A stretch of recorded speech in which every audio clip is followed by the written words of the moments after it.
Hello. Today we have to study the dielectric strength and effect of dielectric on the capacitance. Dielectric strength है क्या? Maximum electric field up to which an insulating material does not lose its insulating property is known as the dielectric strength. वह maximum electric field जिस पर कि कोई insulating material अपनी insulating property को lose नहीं करता। इट मीन्स अगर हाई इलेक्ट्रिक फील्ड अप्लाई कर दिया जाए तो कोई डाई इलेक्ट्रिक जो है कंडक्टर बन जाता है। अगर 11,000 वोल्ट हमारे स्विच में आ जाए तो हमारा जो स्विच बोर्ड है स्वयं कंडक्टिव हो जाता है। तो डाई इलेक्ट्रिक स्ट्रेंथ का मतलब किसी डाई इलेक्ट्रिक की वह कैपेसिटी जहाँ कि वो मैक्सिमम इलेक्ट्रिक फील्ड झेलने के बाद भी वह अपनी इंसुलेटिंग प्रॉपर्टी को लूज नहीं करता। It means maximum electric field up to which an insulating material does not lose its insulating property is known as the dielectric strength. इसे ही हम डाई इलेक्ट्रिक स्ट्रेंथ कहते हैं। तो डाई इलेक्ट्रिक स्ट्रेंथ है। अब वैक्यूम का क्या होता है? इनफाइनाइट करंट, इनफाइनाइट वोल्टेज लगा दिया जाए तब भी वह कंडक्टर नहीं हो पाता। ट्रांसफार्मर में जो आयल यूज किया जाता है उसकी डाई इलेक्ट्रिक स्ट्रेंथ 40,000 पर मिलीमीटर है। वोल्ट पर मीटर इसको कहा भी जाता है कि ये जो है डाई इलेक्ट्रिक स्ट्रेंथ अगर 40,000 वोल्ट लगा दिया जाए 1 मिलीमीटर के डिस्टेंस पर, अगर 2 प्लेट रखा जाए, इतनी इलेक्ट्रिक फील्ड अप्लाई कर दिया जाए तब जा कर के वह कंडक्टर बन जाता है। तो 40,000 वोल्ट को झेल लेता है। Maximum electric field it is equal to up to which the insulating material does not lose its insulating property is known as the dielectric strength. अब हम पढ़ेंगे effect of dielectric on capacitance या capacitance with dielectric slab. जब किसी conductor किसी capacitor plate के बीच अगर एक डाई इलेक्ट्रिक डाल दिया जाए, मान लो प्लेट की एरिया तो ए है, अच्छा इसकी ये जो डाई इलेक्ट्रिक इसकी थिकनेस अगर टी है तो और टोटल का टोटल ये कितना है, दोनों प्लेट के बीच की डिस्टेंस अगर डी है तो हम जानते हैं कि external electric field E not है वैक्यूम में, और यह जो डाई इलेक्ट्रिक है और इलेक्ट्रिक फील्ड हमारे और ये जो इंड्यूस्ड इलेक्ट्रिक फील्ड है, अगर ये पॉजिटिव प्लेट है तो निगेटिव और ये हो जाएगा पॉजिटिव। इंड्यूस्ड पोलराइज चार्ज के कारण जो इलेक्ट्रिक फील्ड है ईपी हो जाएगा। तो net electric field it is E not minus E P, और K इज इक्वल टू हम जानते हैं कि electric field in vacuum upon electric field in medium, therefore E is equal to E not upon K। Potential difference between the plates of the capacitor. अब हम दोनों plate के बीच अगर हम कैपेसिटर पोटेंशियल डिफरेंस कितना होगा तो हम जानते हैं कि E is equal to B by D. अब हम देखें कि अगर ये हमारे पास कैपेसिटर की ऐसे प्लेट है और ये यहाँ पे डाई इलेक्ट्रिक टी थिकनेस का डाल दिया गया है, तो वैक्यूम में तो इलेक्ट्रिक फील्ड ई नॉट, हर जगह ई नॉट होगा, लेकिन इसके अंदर इलेक्ट्रिक फील्ड ई हो जाएगा। पूरा थिकनेस अगर यह टी है तो वैक्यूम कितने में बचेगा? डी माइनस टी में। तो अगर हम इलेक्ट्रिक फील्ड निकालें तो हम जानते हैं E is equal to B by D, तो वी इज इक्वल टू होगा ई डी। अब यहाँ पे नेट पोटेंशियल कितना हो जाएगा? V is equal to E D. E, अब E हमारे पास वैक्यूम में कितना है? E not D minus T, plus यहाँ E है और थिकनेस कितना है? टी, तो ई टी। तो ये हमारे पास ई टी हो जाएगा पोटेंशियल डिफरेंस। और हम ये भी जानते हैं कि यह E जो होता E is equal to E not upon K. तो potential difference between the plates of the capacitor V is equal to E not D minus T plus E T.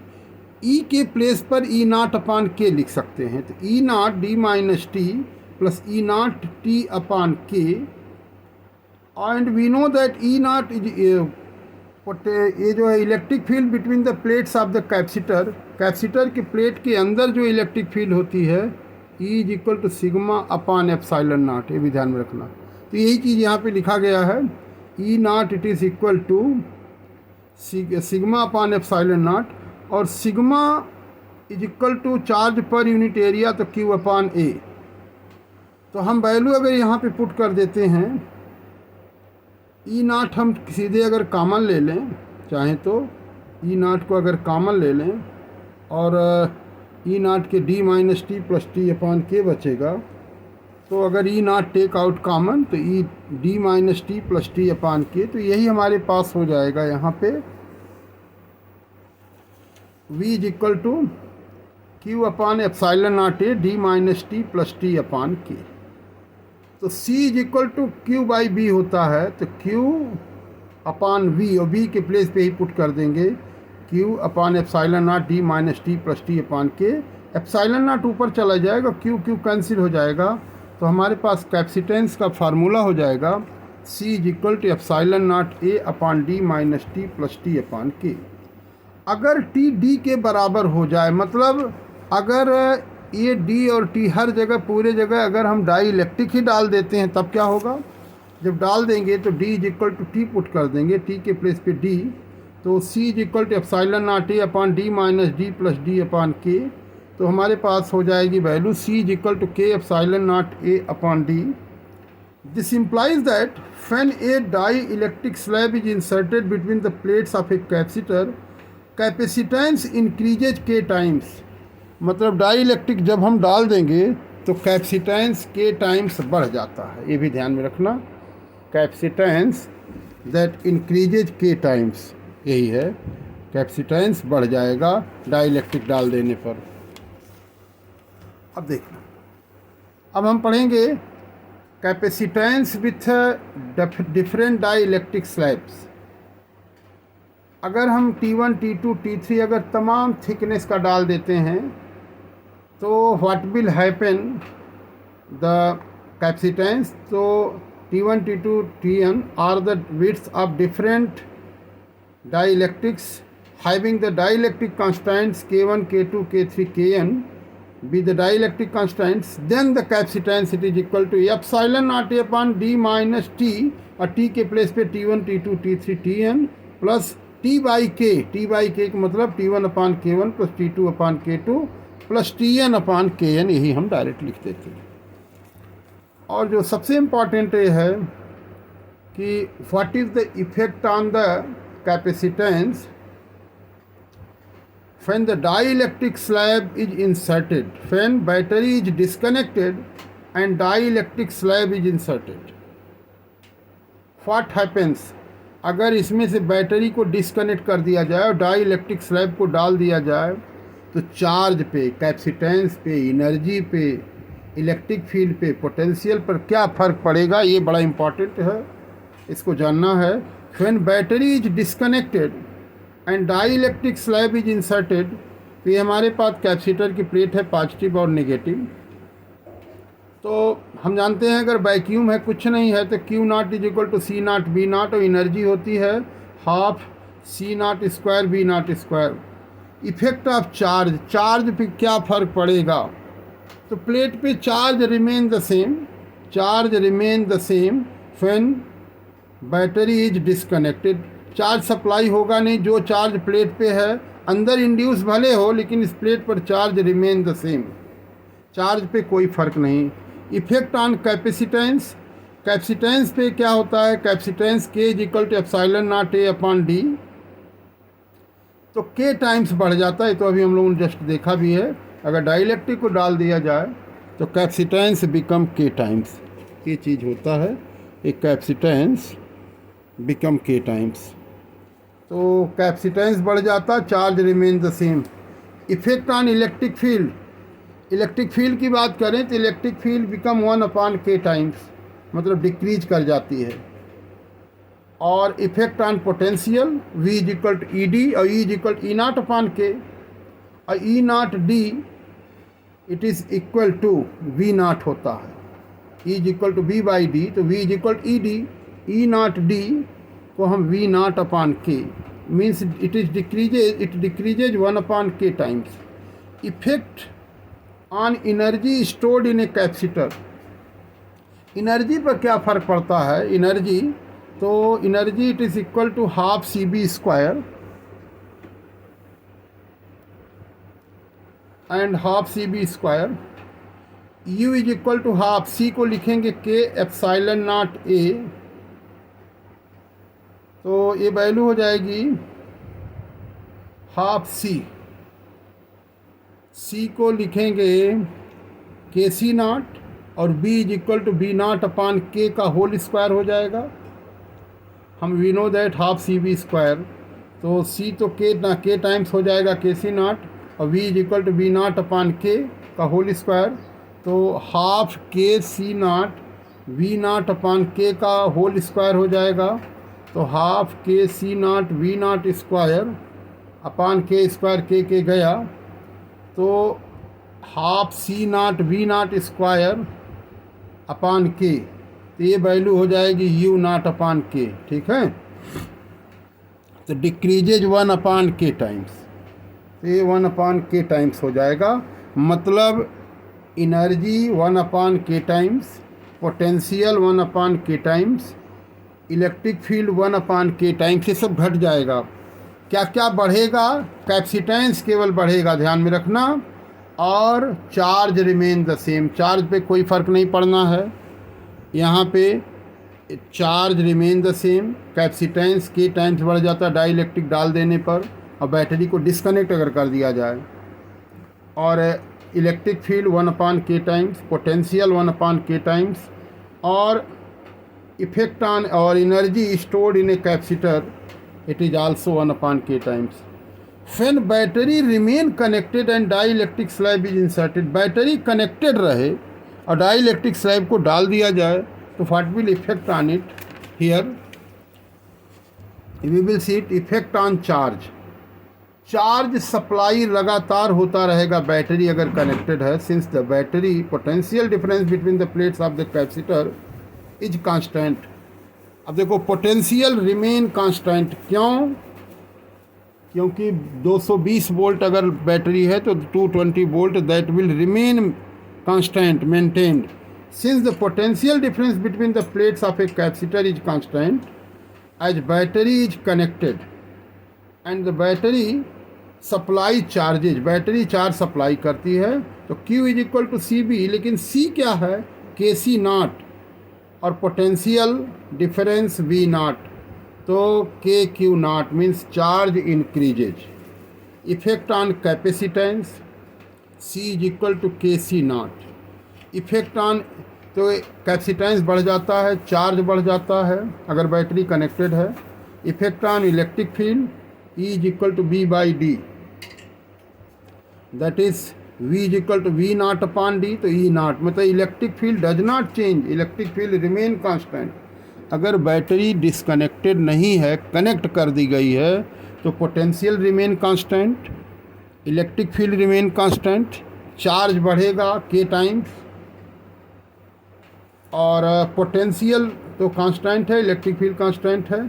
Effect on energy, energy क्या होगा, half C V square, सी तो K C not हो गया, ये B तो B not ही रह गया, तो ये हमारे पास C is equal to K C not और B is equal to B not, तो K C not B not square, तो ये हो जाएगा के, और ये वैल्यू हो जाएगी यू नॉट, यू नॉट मतलब जो वैक्यूम में शुरू में था हाफ के यू नॉट, तो एनर्जी इंक्रीजेज के टाइम्स। तो ये बहुत ज़रूरी है जानना कि डाई इलेक्ट्रिक को अगर डाल दिया जाए and the battery remain connected, तो चार्ज के टाइम्स बढ़ जाता है, ध्यान में रखना, चार्ज के टाइम्स, और पोटेंशियल डिफरेंस और electric field remain constant, energy के टाइम्स, और इसमें एनर्जी के टाइम, चार्ज और कैपेसिटेंस, ये दोनों सबके इसमें सब बढ़ जाता है और उसमें सब घट जाता है, केवल कैपेसिटेंस बढ़ता है हमेशा। दोनों केसे में एक चीज़ कॉमन है, capacitance become K times and the dielectric slab is inserted. बस इसमें एक टॉपिक और है, कोरोना डिस्चार्ज। कोरोना डिस्चार्ज देखना कि कोरोना डिस्चार्ज के मतलब कि discharging action at the sharp ends is known as the corona discharge. Sharp point पर ये जो है चार्ज की डेंसिटी बहुत अधिक हो जाती है, क्योंकि it is equal to Q upon A, sigma it is equal to Q upon charge density sigma Q upon A. Area कम होगी तो एरिया अगर कम होगी तो डेंसिटी अधिक होगी। तो यहाँ पे शार्प पॉइंट पर एरिया कम हो जाती है तो डेंसिटी अधिक, और चार्ज डेंसिटी अधिक हो जाती है तो यहाँ पर डेंसिटी अधिक होने से जो एयर मॉलिक्यूल होते हैं वहाँ से पॉजिटिव मॉलिक्यूल्स इलेक्ट्रॉन को खींच लेता है, अट्रैक्ट कर लेता है। तो जो एयर मॉलिक्यूल का जो पॉजिटिव आयन होता है उसको तो रिपेल कर देता है, निगेटिव को अट्रैक्ट कर लेता है। तो निगेटिव आकर के यहाँ पर, निगेटिव चार्ज यहाँ पर आकर के पॉजिटिव से मिलके इसको न्यूट्रलाइज कर देता है। इसी को लीकेज ऑफ चार्ज कहते हैं या कोरोना डिस्चार्ज। चार्ज पानी की तरफ बह नहीं जाता अगर इसको और चार्ज दें, ये केवल यही होता है कि यह चार्ज आकर के यह निगेटिव को अट्रैक्ट कर लेता है और पॉजिटिव को रिपेल करता है। तो पॉजिटिव की एक विंड, मतलब चार्ज विंड चलने लगती है, ये चार्ज विंड, और इसी को हम कोरोना डिस्चार्ज कहते हैं। Discharging action at the sharp ends is known as the corona discharge. At the sharp end area is smaller, so the charge density is larger at the pointed end. Due to the large density, air molecules are ionized. If the sharp ends is positive, then the negative ions are attracted due to the sharp ends, and due to the opposite charge, some charges are neutralized. Due to negative charge, negative ions are, positive ions are, अब देखो due to negative charge ये तो neutralise हो जाता है। Due to positive charge positive ions are repelled, positive ions are repelled. This is the charge wind blows near the sharp end पे charge wind blow होने लगता है, यही जो है ब्लोज बहने लगता है। और this it is used in Van de Graaff generator and lightning conductor. Lightning conductor में इसको यूज किया जाता है, ध्यान में रखना, लाइटनिंग कंडक्टर में इसको यूज करते हैं इस कंसेप्ट को। होता क्या है, लाइटनिंग कंडक्टर बड़ी बड़ी बिल्डिंग को सेव करने के लिए लगाया जाता है। जब भी हमारे ऐसे बिल्डिंग पर देखोगे हर जगह लगा हुआ है, यहाँ पे ऐसे पॉइंट शार्प पॉइंट होता है, यहाँ पे एक कापर की राड ले आकर के यहाँ से इसको ज़मीन के अंदर ऐसे कर देते हैं। जब भी यहाँ पे निगेटिवली चार्ज या पॉजिटिव, नेगेटिव चार्ज क्लाउड आए या पॉजिटिव आ जाए, निगेटिव आएगा तो यहाँ पॉजिटिव इंड्यूस कर देगा, ध्यान में रखना। तो पॉजिटिव करेगा क्या, शार्प पॉइंट पर चार्ज बहुत अधिक हो जाएगा, चार्ज डेंसिटी, तो यहाँ पे ये पॉजिटिव एयर की विंड इधर फेंकेगा, पॉजिटिव का, पॉजिटिव एयर की जो विंड चलेगी इस बादल को न्यूट्रलाइज कर देगी। और अगर ये निगेटिव, अगर ये पॉजिटिव आएगा यहाँ निगेटिव, तो निगेटिव के विंड करेगा तो फिर हमारे पास पॉजिटिव को न्यूट्रलाइज कर देगा, मतलब अपोजिट चार्ज आकर के इस चार्ज को न्यूट्रलाइज कर देता है। और इधर पॉजिटिव है तो इधर निगेटिव चार्ज जाके बिल्डिंग को सेव कर देता है, ये अर्थ में चला जाता है जो हाई चार्ज है।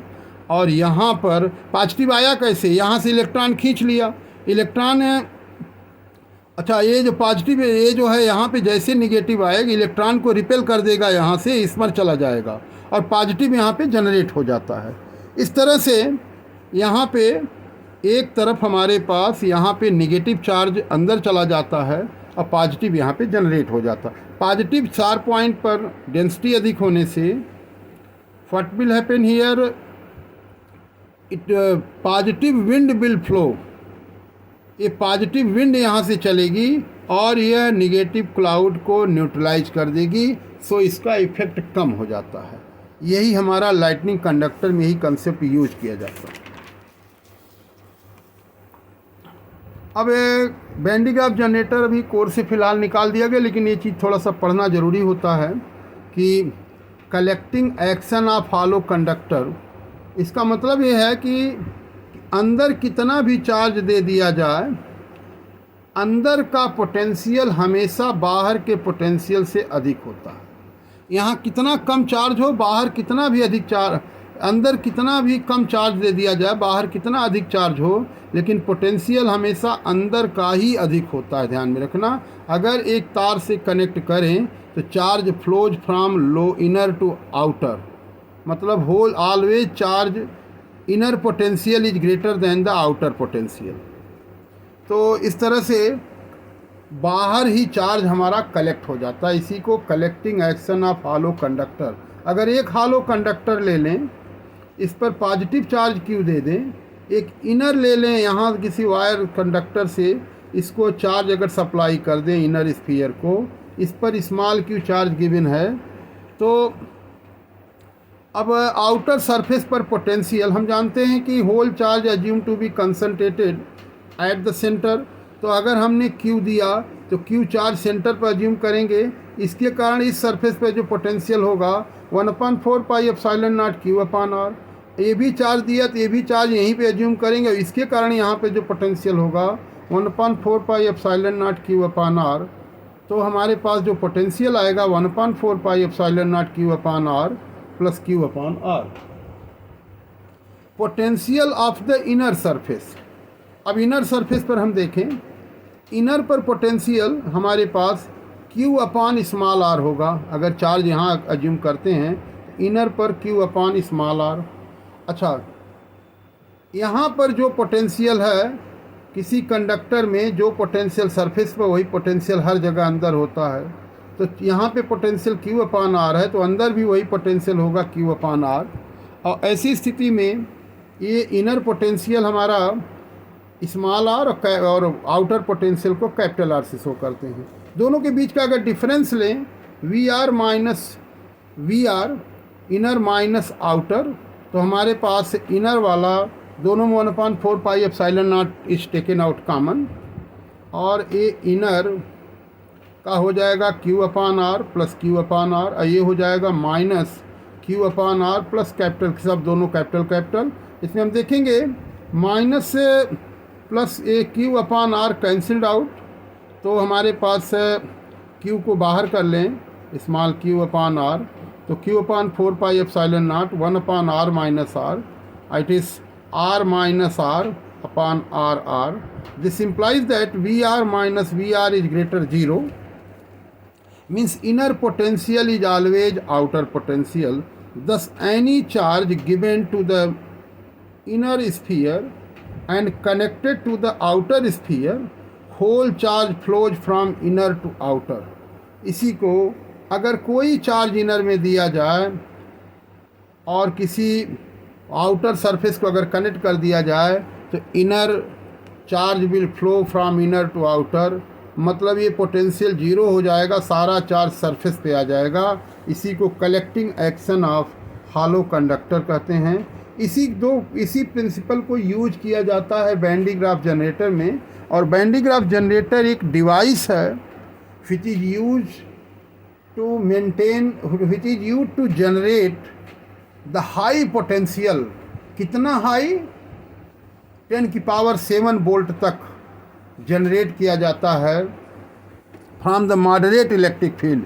मॉडरेट इलेक्ट्रिक फील्ड से ही 10 की पावर 7 वोल्ट तक चार्ज को जनरेट करते हैं।